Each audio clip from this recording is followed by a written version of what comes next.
Inshallah, Abdul Wahid Pedersen. Bismillah, assalamu alaikum wa rahmatullahi wa barakatuh. Such a great pleasure to come up here, and the first thing to do is take shahada from a new sister entering Islam, mashallah. It reminds me of the day when I had to do that myself, which is close to 25 years ago by now, by the endless grace of Allah Azza wa Jalla.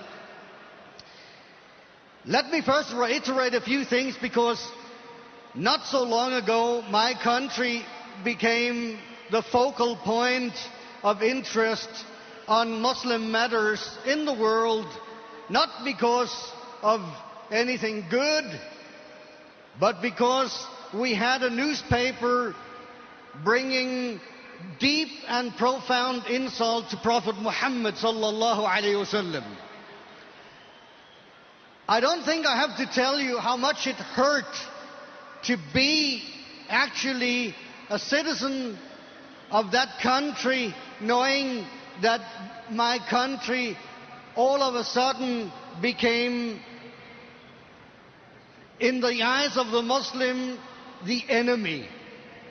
Let me make it clear to you though, although I'm sure all of you know that actually who did this was just a small group of people, and we will find them wherever we go. We will find people who hate Islam. We will find people who will do anything to defile Islam. What we should know, nevertheless, is that a lot of good came out of this incident. They have plans, and Allah has plans, and Allah is the best of planners. So now we see people coming into Islam in Denmark in numbers that we have never seen before. When I took Shahada nearly 25 years ago, we were only about 10 or 15 of original Danish Muslims. Today, there are thousands and thousands of Muslims of Danish origin, and every week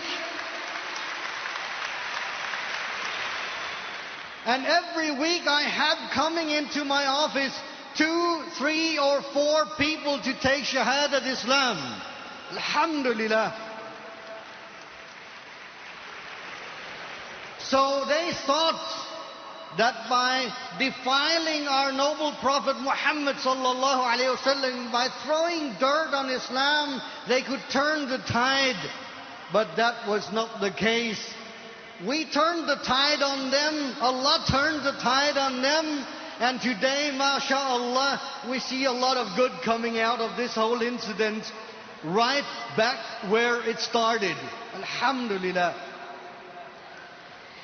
Now, seeing this, and being myself a European, there's an issue which keeps in my heart and in my mind becoming more and more important, which is expressing Islam into the European mindset. That could be the American mindset too. For many years I was sitting in the mosque every Friday, listening to the Imam giving his khutbah in Arabic or in Urdu or in Turkish or in Albanian, and I did not understand one word of what was being said. Alhamdulillah, we were there for the khutbah and we listened attentively, many of us not understanding one word, but slowly realizing that we have to do things a slight bit differently. For that reason, a number of good brothers and sisters appointed me their Imam 10 years ago.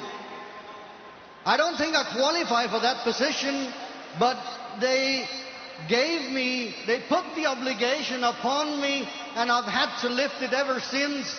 And I've realized the importance of doing exactly that, because our youngsters, even the children of Pakistani immigrants, of Arab immigrants, of Somali immigrants, of Albanian immigrants, whatever, they do not understand their mother language. They need things to happen in the language of the country where they are born and raised.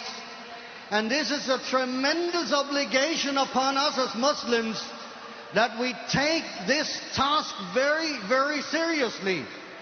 Because if we don't address, especially our young generation, in a language with which they're familiar the whole way, and on a level on which they can understand, then we're not going to level with them.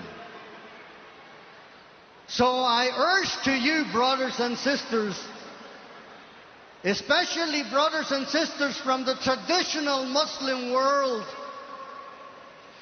be aware that this is happening.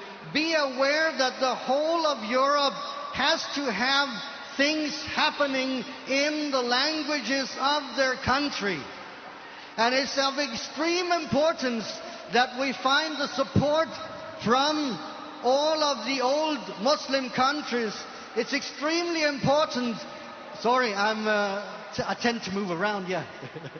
It's extremely important that we have the support coming in, recognizing that the old organizations established by the immigrants, they have their task to do. And I will in no way belittle the task that they have been doing and that they still have to do in Arabic, in Turkish, in Somali, in Urdu, in Bengali, in whatever else language. They have to do that because we have a whole generation of immigrants who need to hear their imam speak in those languages.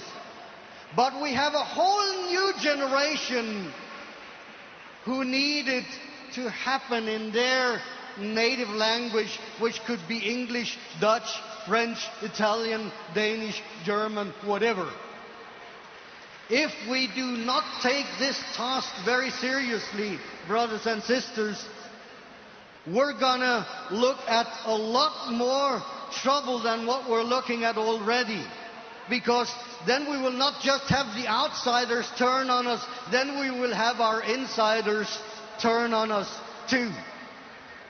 So, there is a reason when Allah sends this sister that we have just seen take her shahada here, when Allah lets people like me and other people of European origin come to Islam, there's a reason for that.